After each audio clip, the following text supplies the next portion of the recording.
Saya tidak punya SPPG, saya tidak punya dapur, saya tidak ada keluarga saya yang punya dapur dan punya. Saya hari ini, sebagaimana tadi sudah dilaksanakan acara pelantikan dan secara resmi telah menjadi Kepala Badan Gizi Nasional yang per hari ini kemudian saya telah aktif. Tentu saja ini adalah amanah besar bagi saya. Ini satu amanah besar karena memang program makan bergizi gratis ini adalah program besar, grande, dan satu di antara program prioritas pemerintahan Bapak Prabowo Subianto dan Pak Gibran Rakabuming Raka. Tentu saja saya di momen kesempatan yang baik ini mengucapkan bersyukur dan juga innalillahi wa inna ilaihi raji'un, artinya segala sesuatu berasal dari Allah dan semuanya akan kembali pada Allah. Insya Allah saya akan terus berjuang dan berusaha untuk bekerja sebaik mungkin. Selanjutnya saya ingin memberi apresiasi kepada Bu Nani Diang dan juga mendoakan beliau yang saat ini atau kemarin barangkali Pak Media juga tahu bahwa Bu Nani mengundurkan diri karena alasan kesehatan. Jadi kita semua mari kita doakan beliau agar segera prima dan bisa kemudian seger waras seperti biasanya kan gitu. Untuk selanjutnya Bapak dan Ibu semua yang saya hormati, ya, kita atau kami ya mengakui bahwa memang ada hal-hal yang memang harus diperbaiki, bahkan kita sendiri telah menyaksikan bahwa ada terjadi pelanggaran dari sisi tidak transparannya tata kelola, yang pada intinya ada satu persoalan di bidang tata kelola. Ini adalah PR besar yang tentu saja saya sebagai kepala dibantu oleh 2 wakil kepala dan seluruh jajaran BGN, dan tentu saja didukung oleh semua jajaran kabinet, kementerian dan lembaga yang lain. Saya sebagai kepala akan bekerja keras untuk memperbaiki yang memang harus kita perbaiki. Yang tidak transparan harus kita buat transparan. Mungkin barangkali kalau ada yang masih manual, bagaimana caranya supaya tidak manual atau bisa secara digital ada recordnya. Dan yang sembunyi-sembunyi tidak boleh lagi terjadi dan segalanya harus terang benderang. Ini adalah anggaran besar yang bersumber dari rakyat dan harus diperuntukkan untuk rakyat. Jadi ini adalah program dari rakyat untuk rakyat. Tentu saja setiap tetes rupiah yang dikeluarkan harus betul-betul sesuai dengan tujuan program. Jadi bukan hanya menyediakan makan, tapi menyediakan gizi yang sesuai, yang baik untuk anak-anak kita, ibu-ibu yang hamil, ibu-ibu yang menyusui, dan juga para lansia. Selain itu, selain penyediaan gizi, tentu saja ada efek positif karena memang background kami dari Wakil Menteri Pertanian adalah bagaimana efek positif dari sisi produktivitas pertanian kita yang terserap dengan lembaga MBG ini, dengan lembaga makan atau program makan bergizi gratis ini. Ini adalah program grande. Saya di beberapa kesempatan menyampaikan bahwa program ini tuh ibarat Pac-Man, jadi apa-apa dimakan. Kalau kita lihat dulu, ada orang mandi-mandi susu, sekarang insya Allah tidak ada lagi. Ada orang buang-buang wortel, insya Allah tidak ada lagi. Ada orang petani buang-buang sayuran, buang-buang bawang dan lain-lain, insya Allah dengan program ini maka tinggal urusan distribusi yang kita perhatikan.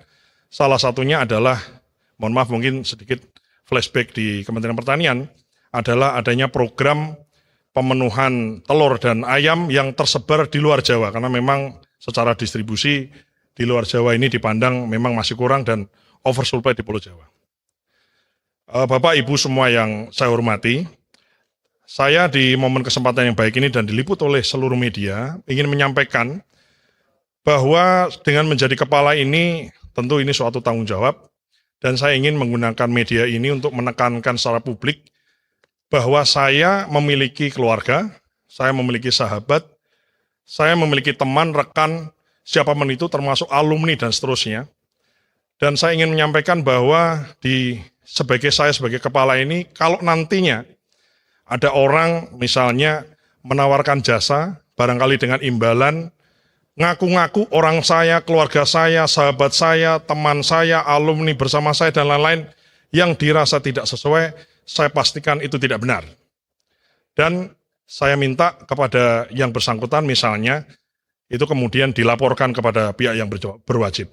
Karena ini betul-betul kita serius untuk menangani perkara ini. Selain itu saya juga ingin menyampaikan kepada seluruh sahabat, keluarga, rekan, dan semua orang yang mengenal saya dan saya juga mengenalnya, yang mencintai saya dan saya juga mencintainya.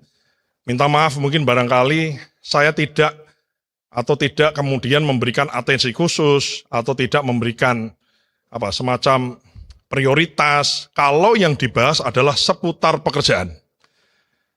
Saya ingin penyelesaian masalah, saya ingin penyelesaian persoalan, follow up dan lain-lain dilaksanakan sesuai mekanisme sistem.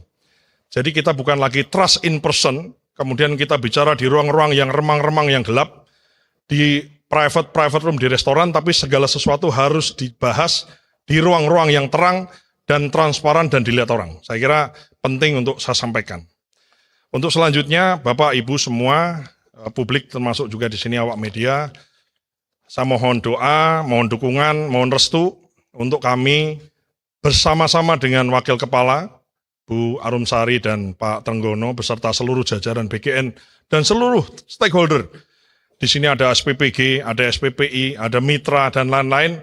Doakan kami semua untuk bisa amanah dan menjalankan program ini dengan sebaik-baiknya, zero toleran untuk praktek-praktek korupsi dan hengki-pengki dan copet-copetan sebagaimana barangkali ini yang paling dibenci oleh seluruh rakyat Indonesia. Enggak ada. Saya tidak punya SPPG, saya tidak punya dapur, saya tidak ada keluarga saya yang punya dapur dan punya SPPG. Arahan khusus kan begini ya. Ini kan bukan hanya kemudian kita bikin panitia membagi-bagi makanan, bukan. Tujuannya kan adalah beyond itu, bahwa kita menyediakan gizi yang sesuai. Ingat itu ya, kita menyediakan gizi yang sesuai. Ini namanya makan bergizi gratis. Bukan makan enak gratis atau bukan makan banyak gratis, bukan. Tapi makan bergizi gratis. Nah, tentu saja yang menjadi perhatian adalah bagaimana pemenuhan gizi kepada anak-anak yang memang harus diberi sentuhan gizi. Termasuk juga ibu hamil, ibu menyusui, dan juga lansia. Ya, jadi beyond di situ. Dan efeknya adalah satu, orangnya tambah gizi. Saya mohon maaf mungkin kalau agak panjang dikit, ini ada yang lain juga nih. Ya. Saya adalah orang yang lahir di desa. Ibu saya memelihara ayam di rumah. Dan saya adalah efek dari makan bergizi. Mohon maaf, mungkin kami bukan orang kaya, tapi kami dari kecil biasa makan telur banyak. Karena kami pelihara ayam di rumah. Sehingga memang gizi itu penting. Ya, gizi itu penting. Kadang-kadang orang itu melihat kenyangnya karena memang kemampuannya. Dan di sini adalah program yang begini adalah sentuhan langsung program pemerintah yang langsung orang lapar dikasih makan, orang butuh gizi dikasih gizi, kan gitu. Tidak bisa kemudian hanya dikasih himbauan-himbauan itu. Tentu saja itu saya sendiri sekali lagi saya anak dari desa yang kemudian ya ibu saya pelihara ayam di pojok-pojok rumah dan saya selalu makan itu sampai mohon maaf sampai bisulan di mana-mana, ya. Dan saya merasa saya ini anak tumbuh kembang karena telur, ya. Karena ikan jarang lah ya, karena memang kita di Gerobokan ini kan daerah jauh dari pantai. Itu sih kira-kira. Jadi dan efeknya adalah dengan memberikan gizi, tapi efeknya adalah mengabsorb ekonomi lokal, khususnya peternak, khususnya nelayan, khususnya kemudian petani kita di daerah. Ini adalah program dari rakyat untuk rakyat.